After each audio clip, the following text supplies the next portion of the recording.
आप सभी को मेरा नमस्कार। स्वागत करता हूं मैं आप सभी का स्कैनर एजुकेशन पे। आज के इस एडिटोरियल के डिस्कशन में हम हिंदू का एक नया एडिटोरियल लेके आए हैं जो कि इन जनरल काफी नॉलेजेबल होगा आपके लिए, क्योंकि जो इकोनॉमी से रिलेटेड ये आर्टिकल है इसमें बहुत सारी ऐसी चीजें मिलेंगी आपको जो आपको स्पेशलाइज वोकैबुलरी वाले कैटेगरी में क्वालिफाई कर जाती हैं। तो थोड़ा दिक्कत होता है समझने में, बट ओवरऑल हमने जो डिस्कस किया है अपना अप्रोच वैसा ही है कि जब भी आपको स्पेशलाइज वोकैबुलरी दिखे तो आप उसको इग्नोर कर सकते हो, क्योंकि उस स्पेशलाइज वोकैबुलरी के अगेंस्ट अगर आप ABCD भी लिख दो तो भी आप आंसर मैक्सिमम केसेस में निकाल के आगे बढ़ सकते हो। हमारा पढ़ने का तरीका डीटो वैसे ही है। अंडरलाइन वर्ड्स की मीनिंग आपके बगल में लिखी हुई है, ये मैंने अपने हिसाब से मीनिंग लिखी है कॉन्टेक्स्ट देते हुए पैसेज कॉन्टेक्स्ट में, क्योंकि हर वर्ड की एक से ज्यादा मीनिंग होती है और यहाँ इजीएस्ट तरीके से जो मैं लिख सकता था मैंने वो मीनिंग्स यहाँ मेंशन कर दी हैं।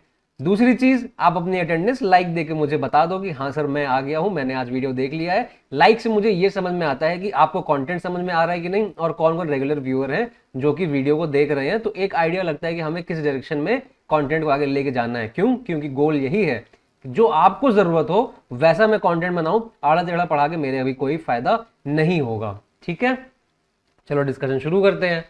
तो कह रहा है testing times on shrinking of India's goods export. Testing times चल रहे हैं, यानी कि बड़ा दिक्कत वाला समय चल रहा है। और डिस्कस करना क्या चाह रहा है, ये इंडिया का जो गुड्स के एक्सपोर्ट्स हैं वो श्रिंक हो रहे हैं, यानी कि कम हो रहे हैं। अब एक्सपोर्ट कम हो रहा है उसके बारे में बात चल रही है। August foreign trade numbers are worrisome yet holds some hope. अगस्त के जो फॉरेन ट्रेड के नंबर्स आए, जो डेटा आया है कि कितना एक्सपोर्ट हुआ है, कितना इंपोर्ट हुआ है, कितना ट्रेड बैलेंस है, ये थोड़ा घबराने की वाली चीज है, बट फिर भी थोड़ी सी उम्मीद बची है।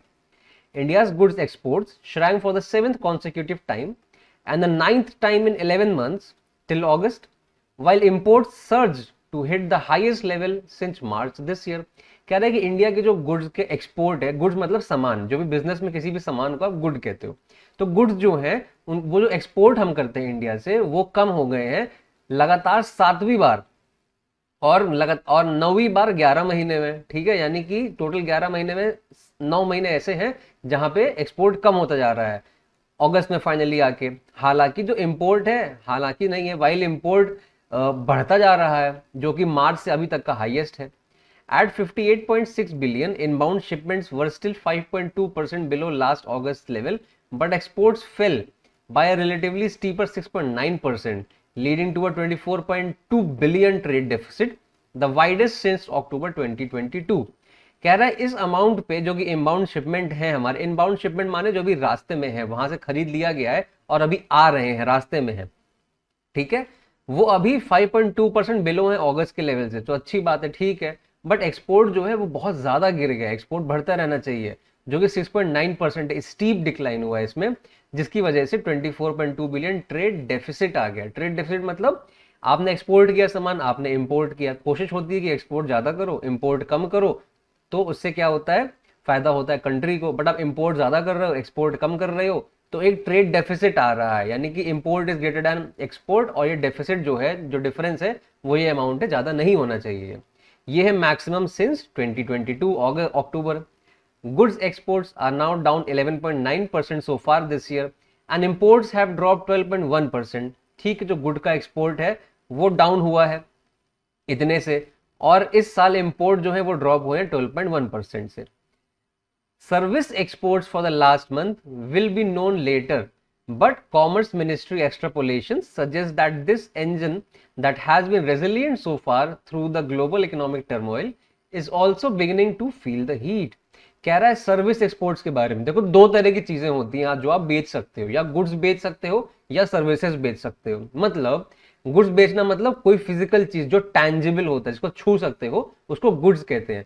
सर्विसेज वो चीज होती है जिसको छू नहीं सकते हो। जैसे मान लो किसी टीचर ने अपना कोर्स निकाला, वो सर्विस दे रहा है अपनी, उसको तुम छू नहीं सकते हो, उसको तुम बस महसूस कर सकते हो। रेस्टोरेंट में क्या मिलता है, खाना मिलता है, वो टैंजिबल है, बट ओवरऑल सर्विस मिलती है आपको ना। सर्विस चार्ज देते हो, सर्विस टैक्स देते हो, क्यों? क्योंकि सर्विस दे रहा है वहां पे थोड़ी सी। तो जो चीज इनटैंजिबल है वो सर्विस में आती है, बस इतना जान लो इकोनॉमिक्स के टर्म में। तो ये कह रहा है कि सर्विस एक्सपोर्ट जो है उसका जो डेटा है वो बाद में पता चलेगा हमें, बट जो कॉमर्स मिनिस्ट्री के एस्टिमेशन है वो क्या सजेस्ट करती है कि ये जो इंजन है, कौन सा, सर्विस एक्सपोर्ट वाला, वो अभी तक तो रेजिलियंट था, बढ़िया तरह से काम कर रहा था, मजबूती से काम कर रहा था, बट वो भी अब गर्म होने लगा है इस इकोनॉमिक टर्मोइल में। For now, the 0.4% drop is expected in service exports in August is minor and with intangible imports likely dropping at a sharper pace, this will not exacerbate the trade balance yet. अभी trade balance क्या बताया, import minus export आपका मान लो trade balance हो गया। तो यहाँ कह रहा है कि अभी देखो एक्सपोर्ट में ड्रॉप हुआ है सर्विस की, जैसे मान लो कोई सॉफ्टवेयर आपने बेचा तो उसका डिक्लाइन हुआ है कितना 0.4%, पर जो इंटेंजिबल इंपोर्ट, इंटेंजिबल क्या हो गया, सर्विसेज, उन वो भी ड्रॉप हो रहे हैं, वो इंपोर्ट भी ड्रॉप हो रहे हैं। कैसा, एट अ शार्पर पेस, हमको इंपोर्ट करने की जरूरत नहीं पड़ रही है, तो इंपोर्ट भी कम हो गए, एक्सपोर्ट भी कम हो गए, तो ट्रेड बैलेंस हमारा उतना हैम्पर नहीं होगा, उतना एग्जैसरबेट नहीं होगा। However shrinking services exports imply that their ability to bridge the goods after trade deficits that were up sharply last year will be restricted, thus raising the possibility of wider current account deficits from this quarter. कह रहा है कि service export के shrink होने से ये हमें समझ में आता है कि जो हमारी एबिलिटी थी कि हम गुड्स में जो श्रिंक हो रहा है ट्रेड डेफिसिट, गुड्स में जो ट्रेड डेफिसिट क्रिएट हो रहा है वो हम कवर कर ले रहे थे किससे, सर्विस सेक्टर से, बट अब वो पॉसिबिलिटी थोड़ी सी कम हो जाती है, ऐसा लिखा है। ठीक है, जिसकी वजह से क्या होगा, जो वाइडर करंट अकाउंट डेफिसिट है वो क्रिएट हो जाएगा। फिर वही बात, current account deficit, trade balance, ये सब क्या है, स्पेशलाइज वोकैबुलरी है जो इकोनॉमी के हिसाब से, ये टेक्निकल टर्म जिसको आप कहते हो, स्पेशलाइज वोकैबुलरी मेरा टर्म है क्योंकि ज्यादा समझ में आता है इससे। अब ये हर चीज हर इंडस्ट्री या फिर हर टॉपिक के हिसाब से अलग होती है, तो इसलिए आपको एग्जामिनर इसके बारे में नहीं पूछेगा। अगर इसकी जगह आप ABCD भी लिख दोगे तो भी आपका काम चल जाएगा। Anyway, with global commodity prices rising around 12% from June levels to hit a 15-month high this month, the pressure on the goods trade deficit is likely to escalate, especially as oil and gems and jewelry imports have fallen less than their exports so far in 2022 to 2023 to 24. कह रहा है कि globally जो commodity की price है वो rise कर रही 12%। अच्छा, कमोडिटी का एक मोटा मोटा बात समझ लो, कमोडिटी मतलब रॉ मटेरियल, ठीक है, जो सबसे बेसिक चीज होती है किसी चीज के लिए भी उसको रॉ मटेरियल कहते हैं। किसी रॉ मटेरियल से आप कोई और चीज बनाते हो, मैन्युफैक्चर करते हो, तो उसको बिजनेस टर्म में, इकोनॉमी टर्म में कमोडिटी कहते हैं। जैसे मान लो तुम्हें आटा बनाना है, आटा के लिए क्या कमोडिटी हो गई, तुम्हारी गेहूं हो गई वो कमोडिटी। तो जो स्टॉक मार्केट में अलग अलग कमोडिटी होता है, क्रूड ऑयल प्राइस, क्योंकि क्रूड ऑयल से पेट्रोल निकलता है, तो इस तरह की चीजें, गोल्ड हो गया, सिल्वर हो गया, तो एकदम रॉ होता है, इसके बाद इससे कुछ और बनता है, तो उसको कमोडिटी कहते हैं। तो कमोडिटी का अगर दाम बढ़ गया 12% तो बाकी सब चीज का दाम बढ़ जाता है। तो वही वो कहना चाह रहा है, क्योंकि कमोडिटी का दाम बढ़ रहा है तो ओवरऑल चीजें महंगी मिलेंगी आपको बाजार में, यानी बाहर से इंपोर्ट करोगे तो और महंगी मिलेगी। इससे क्या होगा, क्योंकि इंपोर्ट बढ़ रहे हैं, इंपोर्ट कैसे पता चला बढ़ रहे हैं, देखो लिख रहा है specially as oil and gem and jewellery import have fallen less than their export, यानी कि इंपोर्ट जो है वो गिरा तो है, इंपोर्ट जो है वो गिरा है, बट एक्सपोर्ट उतना नहीं गिरा है। ठीक है, एक्सपोर्ट ज्यादा गिरा है, एक्सपोर्ट ज्यादा गिरा है, इंपोर्ट कम गिरा है, इसलिए जो इसमें बैलेंस डिफरेंस है वो ज्यादा हो जाता है।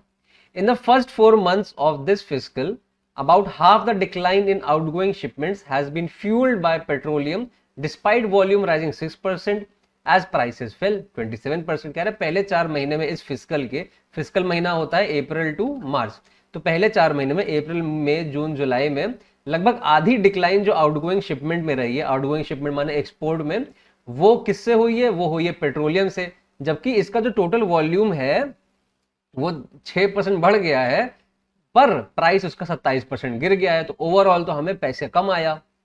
दिस में change if global oil prices which cross $90 पर barrel over the past week for the first time since November 2022 stay elevated. कह रहा है कि अगर प्राइस बढ़े रहेंगे तो हमें फायदा मिलेगा इससे।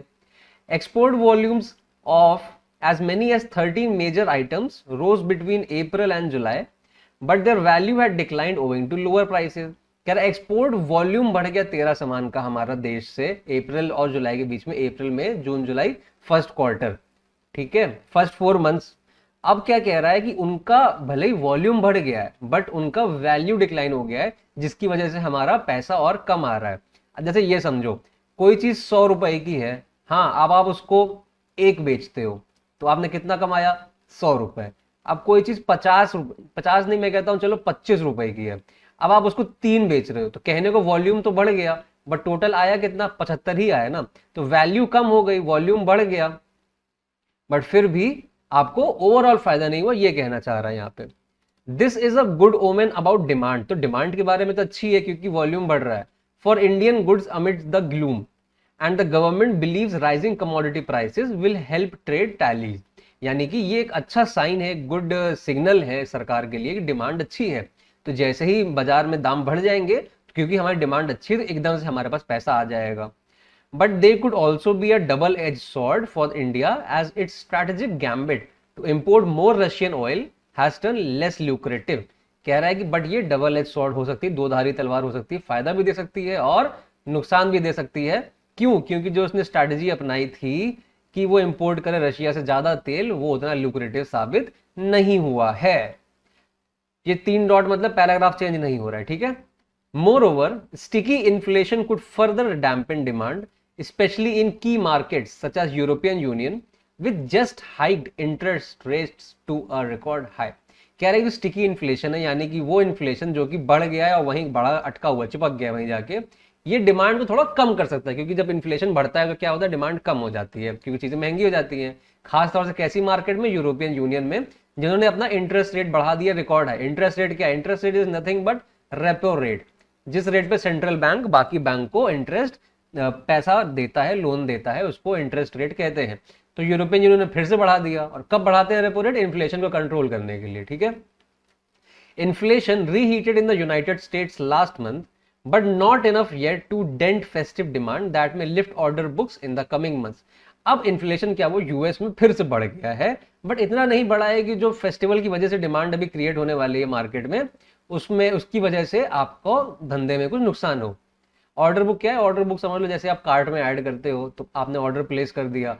अब जो बिजनेसमैन है जिसके कार्ट से आपने प्लेस किया, तो उसके पास एक ऑर्डर बुक है, भाई कहाँ कहाँ से ऑर्डर आ रहे हैं, समझ लो, वैसा कुछ समझ लो समझने के लिए।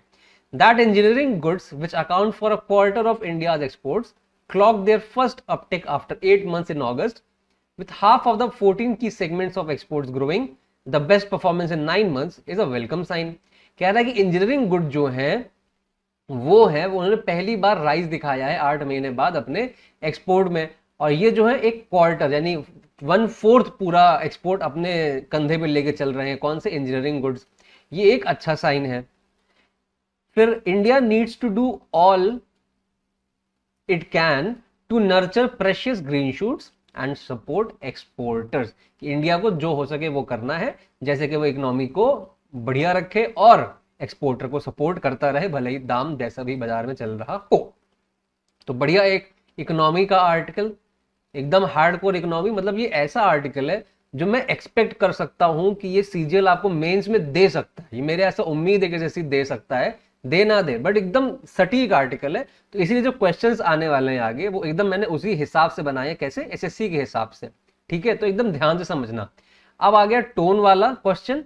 इसको क्या करना मैं फिर से बता रहा हूं, इसको आपको कमेंट में ही लिखना है। आप बहुत अच्छा काम कर रहे हो, मुझे कमेंट पढ़ के बहुत अमेजिंग लगता है कि आप इतना सटीक तरीके से कैसे आंसर कर ले जा रहे हो। क्योंकि मैं यहाँ बैठा हूँ अपने यहाँ, आप बैठे हो अपने घर में, और ये यूट्यूब के माध्यम से हम लोग इतनी लर्निंग कर पा रहे हैं कि आपको इंप्रूवमेंट फील हो रहा है। तो इसलिए मैं चाहूंगा आप कंटिन्यू रखो।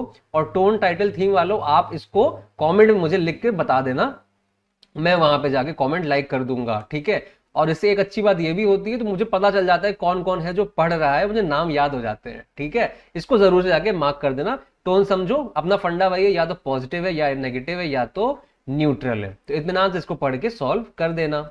नेक्स्ट क्या है? Central idea explored in the passage. Central idea, इसको भी कमेंट में लिख के आपको बताना है क्या आंसर आपने मार्क किया है। सही गलत का टेंशन मत लेना, बिल्कुल भी मत लेना। आपका अटेम्प्ट ज्यादा जरूरी है, क्योंकि ये प्रैक्टिस है, एग्जाम नहीं है। मॉक में अच्छा आप करो, मॉक में गलती कम करने की कोशिश करो, तो उससे एग्जाम में और कम गलती होगी। बट प्रैक्टिस में आप समय लो इत्मीनान से, ठीक है। इत्मीनान से समय लो, जितना समय ले सकते हो, क्योंकि प्रैक्टिस के समय हमारा गोल होता है 100% एक्यूरेसी, मॉक के समय हमारा गोल होता है मैक्सिमम एक्यूरेसी, और वही हमारा गोल एग्जामिनेशन में भी हो जाता है। एनीवे, तो हमारे पास 4 ऑप्शन है। हम लोग कैसे मार्क करते हैं? हर एक के पास जाते हैं, उनसे पूछते हैं कि आपके बारे में पैसेज में बात हुई है क्या। अगर हुई है तो एक टिक मार के होल्ड पे रख लेते हैं, अगर नहीं हुई है तो काट देते हैं। फिर जितने ऑप्शन बचते हैं उसको हम बैठा के कोशिश करते हैं कि कौन सा ज्यादा ब्रॉड है हमारा आंसर। ये क्वेश्चन क्या कह रहा है? What can be inferred as the primary reason for India's widening trade deficit as mention in the passage. Passage में ऐसा क्या लिखा है जो ट्रेड डेफिसिट को बढ़ा रहा है, वाइड कर रहा है, ब्रॉड कर रहा है? जो प्राइमरी रीजन क्या है? क्या राइजिंग ग्लोबल कमोडिटी प्राइसेस है? देखो बोला तो है इसके बारे में कि ग्लोबल कमोडिटी प्राइसेस बढ़ रहे हैं, इसका एक रीजन हो सकता है ट्रेड डेफिसिट बढ़ने का, तो होल्ड पे रख देते हैं। Decline in service export, service exports के बारे में क्या बोला है कि इसमें डिक्लाइन हो रहा है, पर इंपोर्ट में भी डिक्लाइन हो रहा है, इसकी वजह से ट्रेड डेफिसिट पे कोई मेजर इंपैक्ट नहीं आएगा, तो इसको हम हटा देते हैं। डिक्रीज इन इंपोर्ट, इंपोर्ट की अकेले कम होने की वजह से प्राइमरी रीजन नहीं, ये नहीं निकल के आ रहा है, ठीक है। अब ये बताओ कि इंपोर्ट को डिक्लाइन होने से क्या हमारा ट्रेड डेफिसिट बढ़ जाएगा? नहीं, इंपोर्ट बढ़ रहा है, एक्सपोर्ट कम हो रहा है, जिसकी वजह से जो गैप है वो बढ़ता जा रहा है, इसलिए ये ऑप्शन हमारा नहीं हो सकता है, ठीक है, क्लियर। अगर डिक्रीज इन एक्सपोर्ट्स होता तो एक हमारा अच्छा आंसर बन जाता। European unions record high interest rate, इसके बारे में कोई बात नहीं हुई है बात, बट इस रीजन की वजह से नहीं हुई है, तो ऑप्शन की वजह से हमें ये मार्क करना पड़ रहा है, ठीक है। ऐसे ही एग्जाम में भी हैंडल करना है कि ऑप्शन एलिमिनेट करो, जो क्लोजेस्ट मिले उसको मार्क कर देना। नेक्स्ट क्या कह रहा है? What is the current trend in India's goods export as of August 23 as mentioned in the passage? कि जो करंट ट्रेंड है इंडिया के गुड के एक्सपोर्ट का, वो क्या है? वो स्टेडी ग्रोथ दिखा रहा है? ग्रोथ तो नहीं दिखा रहा है भाई, एक्सपोर्ट डिक्लाइन दिखा रहा है, शार्प डिक्लाइन, बिल्कुल स्टीप डिक्लाइन दिखाया था, कुछ परसेंटेज लिखा था। फ्लक्चुएट कर रहा है, ऐसा नहीं है, मैक्सिमम टाइम डिक्लाइन ही है। मार्जिनल इंक्रीज, बहुत ज्यादा इंक्रीज हो गया, ऐसा भी नहीं है, तो हमारा आंसर बी हो जाता है। Done. Next, which factor has been considered as potential double-edged sword for India's trade balance in the passage? अब कौन सी चीज है जो डबल एज स्वॉर्ड की तरह काम करेगी इंडिया के ट्रेड बैलेंस के ऊपर? ऐसा पैसेज में कहां मेंशन है? एग्जाम में कैसे करोगे? जैसे ही ये वर्ड मिला, खट से जाओगे पैसेज में और स्कैन करोगे। क्या करोगे? स्कैन। क्या कहते हैं? स्कैनिंग। दो चीज पढ़ाई है, एक स्किमिंग पढ़ाई, एक स्कैनिंग पढ़ाई है। स्किमिंग पढ़ते हो जब पैसेज पढ़ रहे होते हो, स्कैनिंग कब करते हो? जब क्वेश्चन का आंसर ढूंढने जाते हो। तब ये कीवर्ड मिला डबल एज स्वॉर्ड, पैसेज में पढ़ा था, वापस गए ढूंढने कहां लिखा था, जहां भी लिखा था पढ़ लिया, और इतना समझ में आएगा कि जो राइजिंग ग्लोबल कमोडिटी प्राइसेस हैं उसके बारे में बोला है कि ये जो प्राइस बढ़ रहे हैं ये हमारे लिए फेवर में भी हो सकता है और फेवर के अगेंस्ट भी जा सकता है, मतलब अगर फेवर में है, क्यों? क्योंकि डिमांड बढ़ी हुई है, प्राइस बढ़ जाएगी तो हमें ज्यादा पैसा मिलेगा, और वही अगर अगेंस्ट कैसे जाएगा कि बहुत जगह डिमांड कम हो जाएगी, तो ये हमारा आंसर बन जाता है डायरेक्ट एकदम हमारा पैसेज से। What is the potential overall consequence of shrinking services exports mentioned in the passage? Export के कम होने से, ठीक है, श्रिंक होने से, किसके? सर्विस के, एक्सपोर्ट के, इंटेंजिबल सर्विसेज, इसका क्या कॉन्सिक्वेंस है? अब ये बताओ, पोटेंशियल कॉन्सिक्वेंस क्या है overall? Increase in service import in the quarter, export कम करने से इंपोर्ट बढ़ जाएगा क्या? इसके बारे में पैसेज में नहीं लिखा है, काट दो। Reduction in trade deficit in the quarter, अच्छा एक्सपोर्ट कम हो जाएगा अगर, तो ट्रेड डेफिसिट हमारा कम हो जाएगा? नहीं, तो बढ़ जाएगा ना ट्रेड डेफिसिट, तो केवल एक्सपोर्ट की बात करी तो। Decrease in global commodity prices, अब एक्सपोर्ट की वजह से तो ग्लोबल कमोडिटी प्राइस बढ़ेगी नहीं, तो ये कोई इंपैक्ट तो हो नहीं सकता है। Wider current account deficit in the quarter, हाँ ये हो सकता है, ये लिखा हुआ है अगर आप पहले पैराग्राफ में जाके पढ़ोगे कि सर्विसेज एक्सपोर्ट का इंपैक्ट क्या होता है, कि इसका जो पैसा आ रहा है इससे हम ओवरऑल जो करंट अकाउंट डेफिसिट है उसको कवर करने की कोशिश करते हैं, बट अगर एक्सपोर्ट कम हो जाएगा इसका, तो ये जो करंट अकाउंट डेफिसिट है उसको हम कंट्रोल नहीं कर पाएंगे और वो वाइड हो जाएगा, तो इसको पढ़ना, पहले पैराग्राफ में लिखा हुआ है। Next, what does the phrase sticky inflation refer to the passage? अब जो पहले से वीडियो देख रहे हो, कई सारे हम लोग स्टिकी इन्फ्लेशन के बारे में कई बार रेफर कर चुके हैं, अक्सर कई सारे आर्टिकल निकल के आ रहे हैं, तो इसका मतलब हमें पता है inflation that remains high over time, permanently ऊंचा रहता है, इन्फ्लेशन बढ़ा हुआ रहता है। नेक्स्ट क्या कह रहा है कि इंटेंजिबल इंपोर्ट किसको रिफर कर रहा है पैसेज में? हमने एकदम डिटेल में बात कर लिया है। इंटेंजिबल मतलब जिसको छुआ ना जा सके, और वो चीजें जो छुई ना जा सके वो हमारे बिजनेस के टर्म में क्या है? सर्विसेज। जिसको छू सकते हैं उसको क्या कहते हैं? गुड्स। तो दो चीजें होती हैं, गुड्स एंड सर्विसेज। गुड्स को छू सकते हैं, सर्विसेज को छू नहीं सकते हैं, बस महसूस कर सकते हैं। तो import of non physical assets like software, ठीक है, सॉफ्टवेयर होना चाहिए वैसे, ठीक है, क्योंकि एसेट्स के बारे में बात कर रहे हैं ना। एनीवे, आगे बढ़े। अब इंपोर्ट और लग्जरी आइटम्स मत बोलना, ठीक है, और ना ही import of rare and valuable commodity की। सर कुछ चीजें ऐसी हो सकती नहीं हो सकती हैं, सिंपल फंडा, पैसेज हमारा है भगवान, एकदम अपफ्रंट मीनिंग लेके चलना है, डीप में नहीं जाना है किसी चीज के। फिर क्या है, what is the key challenge come reason highlighted for worsening of India's trade balance due to inflation in the passage.